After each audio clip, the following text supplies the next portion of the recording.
महादेव के देव,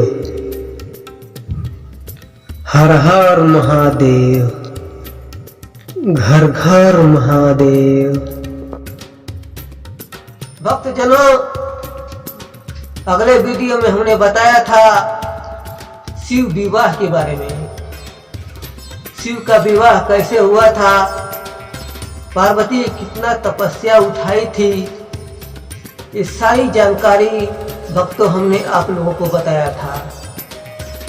पंडित जी को वो बताई थी तो चारों दिशा में गए थे, जो उसके बाद भी उनको जो है वर नहीं मिल रहा था। तो भगवान शिव के पास गए थे कैलाश पर्वत पर, तब जा करके उनको वर मिला था। उसके बावजूद भी ब्रह्मा, विष्णु और नारद मुनि भगवान शिव को बहुत समझाए थे, तब जाकर के भगवान शिव माने थे। भक्तजनों, आज की वीडियो में एक ऐसा लेकर के आया हूँ दर्दनाक, जो हर इंसान की आंखों में आंसू छलक जाएगा। जो आंसुओं की बारिश होती है भक्तों, वैसा हो जाएगा। भक्तों, वीडियो बनाने में काफी समय लगता है, लेकिन मैं यही चाहता हूँ कि आप लोग ये वीडियो को देख करके हर जगह शेयर करें और सब्सक्राइब करें और एक लाइक करें और ऑल का बटन दबा करके जो है घंटी को दबा दें, ताकि जो भी वीडियो बनाऊं वो आप सब तक पहुंच सके। नमस्कार भक्तजनों, उम्मीद करता हूं कि आप लोग जहां भी होंगे सेहतमंद होंगे और खुशी खुशी जीते होंगे। भक्तजनों, आज मैं एक ऐसा वीडियो लेकर के आया हूं जो एक माँ के आंसू से कितना आंसू छलकता है, आंसुओं की बरसात हो जाती है। भक्तजनों, ऐसा वीडियो लेकर के आया हूं जो दर्दनाक कहानी है। भक्तजनों, तो आइए कहानी को विस्तार रूप से सुनते हैं। भक्तजनों, एक गांव में एक बूढ़ी माँ रहती थी जिनका नाम निर्मला था। भक्तजनों, वो भगवान शिव का रोजाना पूजा पाठ करती रहती थी।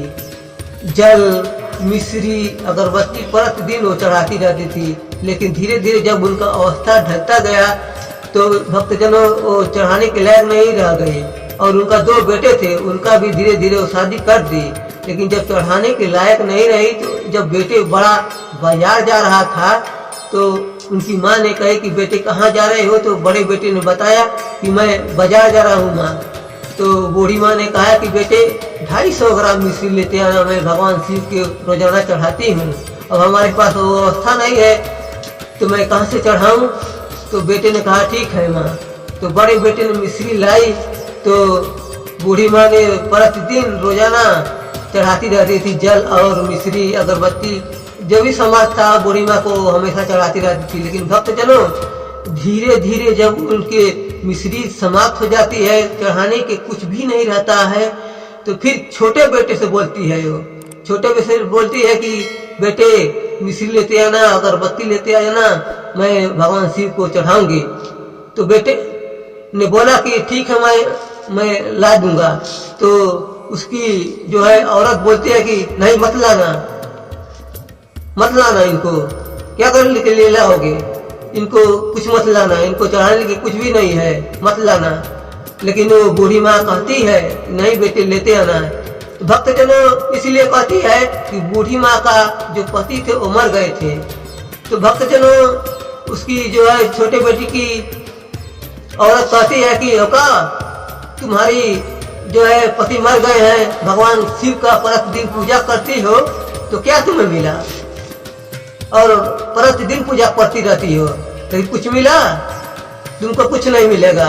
लेकिन भक्तजनों, धीरे धीरे चोरी से छोटे बेटे ने मिश्री ला करके अपनी माँ को दिया, तो माँ ने धीरे धीरे भगवान शिव को चढ़ाना शुरू कर दिया।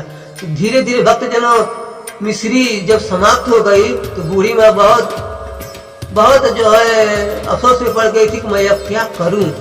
भक्तजनों, जब बूढ़ी माँ का वो भी मिश्री खत्म हो गया जो छोटे बेटे ने लाया था, तो बूढ़ी माँ ने सोचा कि मैं अब क्या करूं।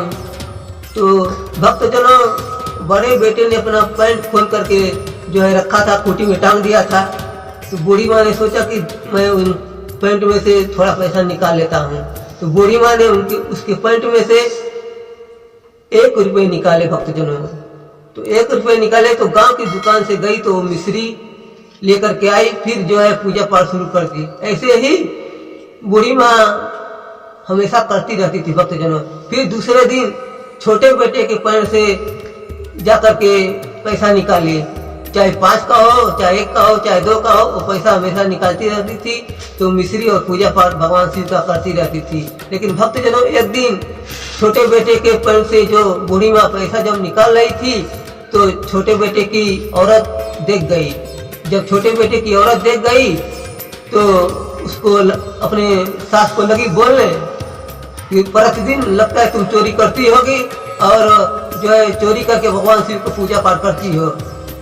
बस बड़ी बहू को भी बता दिया, अपने देवरान को जो बड़ी थी उसको भी बता दिया। बस दोनों भक्तजनों सुनिएगा, कहानी बहुत जो है इस समय दर्दनाक के रूप में आ गई है। भक्तजनों दोनों पतों ने वो बूढ़ी माँ को एक डंडे से बहुत मारी। भक्तजनों इतना मारी एक बूढ़ी माँ को कि वो जो है उसका जो है सिर्फ शरीर में प्राण ही बच गया था और वो एकदम बेहोश हो गई। बस दोनों पत्तों ने भक्तजनों एक चटाई में लपेट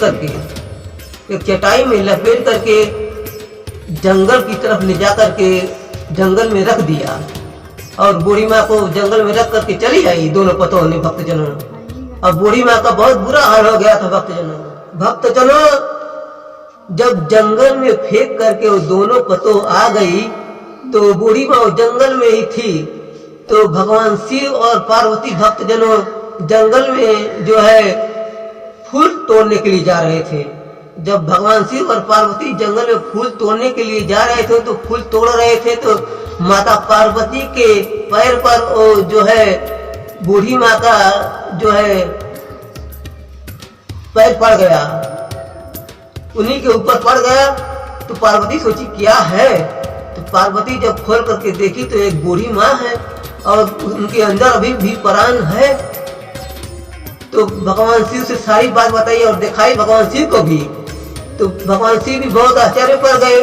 भगवान शिव भी सब जानते थे सारी कहानी कि वो बूढ़ी माँ है हमारी पूजा कर देती। लेकिन पार्वती को जो है वहाँ देखना चाहते थे पार्वती क्या कहती हैं। तो पार्वती सारी बात भगवान शिव को बताई कि जो है ऐसी बात है देखिए। तो बहुत समझाई बुझाई पार्वती को भगवान शिव को कि इनको ठीक कर दीजिए, आपका ही जब पूजा करती थी तो इनको ठीक कीजिए।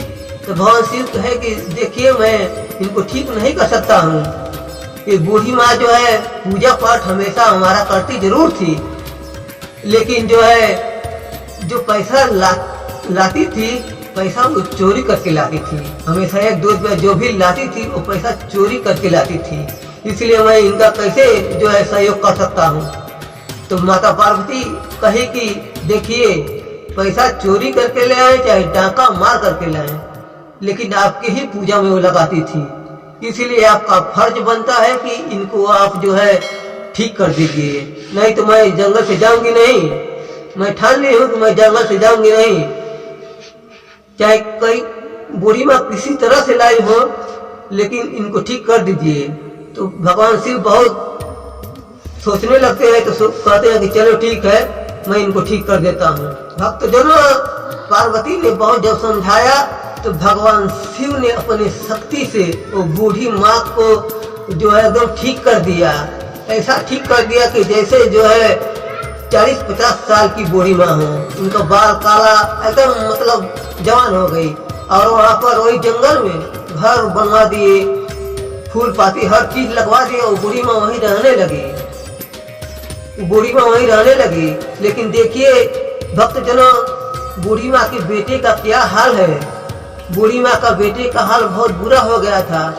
गली गली इधर उधर काम कर रहे थे जो है, उसके बाद भी उनका जीविका नहीं जी पा रहा था। भक्तजनों जब जीविका नहीं जी पा रहा था तो अपने औरत से बड़े बेटे ने कहा कि अब क्या करूं, बाहर चला जाऊं। तो जो है उसकी औरत कहती है कि नहीं रही है, मैं जाकर के किसी का बर्तन माज करके भी काम चला लूंगी। तो जो है ऐसा ही दोनों बेटे करके भी काम चलाते थे। लेकिन इसके बावजूद भी जब दोनों बेटे का काम नहीं चल पा रहा था तो दोनों बेटे ने अपने औरत से कहा कि मैं अब बाहर जाऊंगा, यहाँ पर काम नहीं चल पाएगा। तो भक्तजनों दोनों बेटे ने बूढ़ी माँ का बाहर चले गए, तो दोनों वहां पर कमाने खाने लगे। भक्तजनों जब दोनों बेटे बाहर से कमा करके घर आ रहे थे, तो जब घर आ रहे थे तो वही रास्ता जंगल पड़ रहा था, तो उसी जंगल से आ रहे थे। तो जब जंगल से आ रहे थे तो देखे एक कुटिया है, सुंदर सा कुटिया है, और जो है कुटिया के आगे जो है फूल फुलवारी हर चीज लगा हुआ है, और एक बूढ़ी माँ है। तो दोनों बेटे ने पहचान लिया कि ये तो मेरी माँ है जो मर गई थी, इसके बावजूद भी हम लोग जंगल में बिक दिए थे, लेकिन ये कैसे जीवित है। तो छोटा बेटा जब देखा पहचान गया तो अपने बड़े भाई से बताया, तो भी देखा तो पहचान गया। तो दोनों कहने लगी तो मेरी माँ है। तो भक्तजनों दोनों अपनी माँ के पैर पर जाकर के गिर जाते हैं। भक्तजनों जब पैर पर गिर जाते हैं तो सारी बात जो है दोनों बेटे बताते हैं। तो बूढ़ी माँ ने कहती है कि नहीं, तुम लोगों ने मेरे साथ बहुत जुल्म किया है, और तुम लोगों ने ही नहीं, तुम लोगों की औरत जो मेरी पतो है वो भी हमारे साथ बहुत जुल्म किया है। मैं तुम लोगों को कभी माफ नहीं कर सकता हूँ, क्योंकि तुम लोग हमारे साथ बहुत ही अन्याय किया है। एक माँ के साथ जो तुम लोगों ने बेटे होकर के अन्याय किया है वो कोई भी नहीं कर सकता है, क्योंकि एक माँ का जब आंसू छलकता है तो एक बरसात हो जाती है, गंगा बह जाती है। भक्तजनों इसलिए तुम लोगों को मैं माफ नहीं कर सकता हूँ, ऐसा कोई भी नहीं कर सकता है। एक बेटे के दर्द को और हर इंसान के दर्द को हर कोई समझ सकता है, लेकिन एक माँ के दर्द को कोई समझता नहीं है। एक माँ के दर्द को कभी कोई समझ नहीं पाया है धरती पर, और जहाँ कोई भी समझ लिया है उसके जीवन में हमेशा खुशहाली रहती है, वो कभी अपने जीवन में निराश नहीं रह सकता है। भक्तजनों दोनों बेटे बूढ़ी माँ का पैर पकड़ के एकदम गिड़गिड़ाने लगते हैं। तो बूढ़ी माँ जो है उन दोनों बेटों को माफ कर देती है। तो दोनों बेटे जो है घर चले जाते हैं। उसके बाद जो है अपनी औरत को सारी बात बताते हैं कि ऐसी ऐसी बात है, मेरी माँ जिंदा है और जंगल में है, उसको जो है एक कुटी है उसी में रहती है, एकदम राज कर रही है। हम दोनों बेटे भिखारी हो गए, इसलिए भिखारी हो कि तुम दोनों के चलते तुम लोग दोनों ही मेरी माँ को जो है डंडे डंडे से मार करके जंगल में बिकी थी, और मुझे ये दिन दिखना पड़ रहा है और हम दोनों को बाहर जाना पड़ा। अगर तुम लोग अच्छी रहती तो हम लोगों को ये दिन नहीं देखना पड़ता। बहुत समझा बुझा करके जो है अपने दोनों औरत को दोनों ने बूढ़ी माँ के पास लेकर के गए। तो जब बूढ़ी माँ के पास लेकर के गए तो दोनों औरत बूढ़ी माँ का पैर छान करके रोने लगी। इतना रोने लगी कि बूढ़ी माँ से हमेशा कहती थी कि मुझे माफ कर दीजिए, मुझसे बहुत बड़ी गलती हो गई, मैं आज के बाद ऐसा गलती नहीं करूंगी। बूढ़ी माँ ने कही कि जो भगवान शिव के साथ गद्दारी करता है, पूजा पाठ नहीं करता है, उसके साथ कभी भी सफलता नहीं मिल सकता है। हमेशा पूजा पाठ साफ सुथरा होकर के पूजा पाठ करना चाहिए, और भगवान शिव का आराधना करने से हर मनोकामना पूरा होती है। भक्तजनों दोनों पतों हाथ जोड़ के माफी मांगने लगे। हाथ जोड़ करके भक्तजनों माफी मांगने लगी अपने सास से। तो सास माफ कर दिया। जब माफ कर दिया तो वही कुटिया में दोनों पतों और दोनों बेटे उनके रहने लगे। लेकिन जब दोनों पतों देखी कि एक बोरी में जो है पूरा सोना चांदी भरा हुआ है, जब सोना चांदी भरा हुआ है तो दोनों पता देखी तो एक पतो जो है उसमें से सोना कुछ निकाली तो कही कि ये मैं ले लूंगी, मेरा हिस्सा है। और जो है छोटी जो पतो देखी तो वो भी निकाली तो कही कि बहुत अच्छा लग रहा है, मेरा हिस्सा है, मैं ले रहा हूँ। तो भक्तजनों वो दोनों आपस में जो है सोना निकाल करके लेना शुरू कर दिया। और जब लेना शुरू कर दिया तो जो है भगवान शिव देखते थे, परीक्षा ले रहे थे कि देखें कि ये दोनों क्या कर रही हैं। तो भक्तजनों दोनों अपना अपना जो है हिस्सा निकालने लगे, लेकिन बेटे जो उस समय थे वो नहीं थे। अपने काम पर चले गए थे भक्तजनों।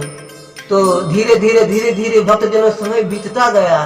अब जो है बूढ़ी माँ का भी चोला छूटने वाला था भक्तजनों। कहानी अब जो है भक्तजनों गंभीर रूप लेने वाली है। भक्तजनों बूढ़ी माँ का चोला छूटने वाला था, मतलब शरीर से प्राण निकलने वाला था। तो धीरे धीरे भक्तजनों जब समय बीतता गया तो बूढ़ी माँ का एक दिन जो है शरीर से उनका जो है चोला छूट गया, प्राण जो है वहां से निकल गया, प्राण निकल करके चला गया। तो जब दोनों बेटे आए तो देखे कि मेरी माँ जो है अब इस दुनिया में नहीं है, तो दोनों छाती पीट पीट करके रोने लगे भक्तजनों, और दोनों पतों भी रोने लगी।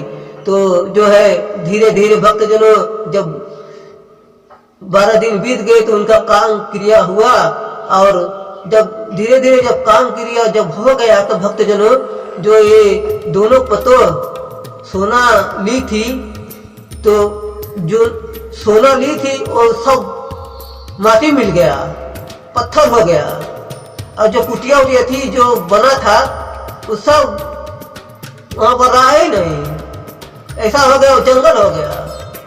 भक्तजनों कहा जाता है कि भगवान शिव का पूजा आराधना करने से जो है खुशी मिलती है, लेकिन आप जो है गलत प्रयोग करेंगे तो आपको खुशी कभी नहीं मिल सकती है। भक्तजनों जब बूढ़ी माँ मर गई तो चारों दोनों बेटे और पतों छाती पीट पीट करके रोने लगे, जो है इतना रोने लगे कि आंसुओं की बरसात होने लगी। लेकिन बूढ़ी माँ लौट करके आएंगी कहाँ से? उनका तो चोला छूट गया था भक्तजनों, शरीर से प्राण निकल गया, तो कहाँ से आएंगे? और उसके बाद जो है सारा का सारा सोना चांदी पत्थर बन गया और जंगल बन गया जहाँ रहती थी। दोनों बेटे और दोनों पतों देख करके हैरान हो गई, और उसके बाद जो है फिर वही जो है अपनी झोपड़ी में उन चारों दोनों बेटे और दोनों पतों को जाना पड़ा। वही काम, वही धंधा, वही बर्तन माजना, वही हर चीज करना, वही फिर उन दोनों का वही शुरू हो गया। शक्ति और भक्ति भक्तजनों उसी को मिलती है जो सच्चे मन सच्चे दिल से भक्ति करता है। यानी कि जो भी भक्त भगवान शिव का, भगवान पार्वती का सच्चे मन से सच्चे दिल से भक्ति करता है, उन्हीं के लिए जो है सच्ची भक्ति मिलती है। भक्तजनों भगवान शिव के पास हमेशा भी, अब जहाँ भी शिवरात्रि आती है जाते हैं, लेकिन क्या पाते हैं? कोई शक्ति पाते हैं, कोई भी ज्ञान पाते हैं? शिव चर्चा में जाते हैं, कोई ज्ञान पाते हैं? सिर्फ जाते हैं, सुनते हैं, जो है जो शिक्षक रहते हैं आपको ज्ञान देते हैं, उनके पास पैसा कौड़ी चढ़ाते हैं, उसके बाद चले आते हैं, कोई ज्ञान प्राप्त कर पाते हैं? लेकिन जो भी मैं बता रहा हूँ आप लोगों को ये बात को सुनना चाहिए, और हर सोमवार को आप सभी लोगों को अपने परिवार में बताना चाहिए, ताकि भगवान शिव और माता पार्वती का जो है आराधना आप कर सकें, तभी आपके पास सच्ची भक्ति मिल सकती है। भक्तजनों भगवान शिव का सच्चे मन से जो भक्ति करता है, कहा गया कि महाकाल, कालों का काल जो है काल को वापस भेज दिए थे। मैं अगले वीडियो में बताया था, भी इसके पहले भी वीडियो में बताया था, भगवान ने काल को भी वापस भेज दिया। भगवान शिव ऐसे ही है जो काल को वापस भेज देते हैं भक्तजनों। लेकिन सच्ची भक्ति करने पर, सच्ची भक्ति अगर आप नहीं करेंगे तो आपको कभी सफलता नहीं मिल सकती है। भक्तजनों दोनों बेटे और पतों अपने घर चले आए और बहुत ही मुसीबत का जिंदगी जीने लगे। कहा जाता है कि एक माँ के आंसू से कभी आंसू नहीं निकलने देना चाहिए, लेकिन एक माँ के दर्द को एक बेटा नहीं समझ पाता है। एक बेटा ही नहीं, कोई भी नहीं समझता है। एक बेटे की दर्द को माँ समझ लेती है। एक बेटे को एक माँ अपने कलेजे के टुकड़े में लगा लेगी, अपने कलेजे में लगा लेगी एक बेटे को, लेकिन एक बेटा अपनी माँ का दर्द नहीं समझ सकता है भक्तजनों। एक माँ का दर्द कभी भी कोई समझ नहीं पाता है, इसलिए वो माँ हमेशा आंसू ही बहाती रह गई, और जो है उसका चोला छूट गया और जो है वो मर गई। तो भक्तजनों कहा गया कि भक्ति बहुत ही हर लोग नहीं कर पाते हैं, लेकिन करना चाहिए। भगवान शिव का भक्ति करने से जो है भक्तजनों, क्योंकि भगवान शिव तीनों त्रिलोक के मालिक हैं। भगवान शिव का भक्ति जो भी करता है उनको जो है हर मनोकामना सफल हो जाती है और संतान की भी प्राप्ति होती है भक्तजनों। तो भक्तजनों, दोनों बेटे और पतो बहुत ठोकर उठाने लगे। तो आप लोग समझ गए होंगे कि भक्ति में क्या शक्ति है। तो हम आप लोगों से यही कहना चाहता हूँ कि भगवान की शक्ति और भक्ति को हमेशा अपने अंदर रखिए और भगवान शिव का जो है आराधना करते रहिए। और हर सोमवार को आप लोग जो है अपने परिवार को भी बताएं और जो भी मिले उनको ज्ञान की प्राप्ति करें और ज्ञान दें, तभी आप जो है भगवान शिव को और भगवान पार्वती का आराधना कर सकते हैं। भक्तजनों, दोनों बेटे और पतों का हालत तो आप लोग देख ही लिए, तो इसीलिए हम हमेशा आप लोगों से हाथ जोड़ करके हमेशा विनती करते हैं कि एक माँ के आंखों में आंसू आप लोग मत देखिए। एक माँ का दर्द आप लोग समझते हैं और समझना चाहिए भी। अगर आप लोग नहीं समझेंगे तो वही जो दोनों बेटे का हाल हुआ है वही हमेशा होता है सबका। इसीलिए हम कहते हैं कि आप लोग सच्चे मन से भगवान शिव का शक्ति और माता पार्वती का भक्ति कीजिए, ताकि आप लोगों के जीवन में हमेशा खुशियाँ मिलती रहे। फिर भक्तजनों, ऐसा ही वीडियो लेकर के हमेशा आऊँगा ताकि आप लोगों को ज्ञान प्राप्त हो सके। उम्मीद करता हूँ कि ये भगवान शिव का कथा और कहानी आप सभी लोगों को पसंद आई होगी। फिर मिलेंगे किसी नेक्स्ट वीडियो में, तब तक के लिए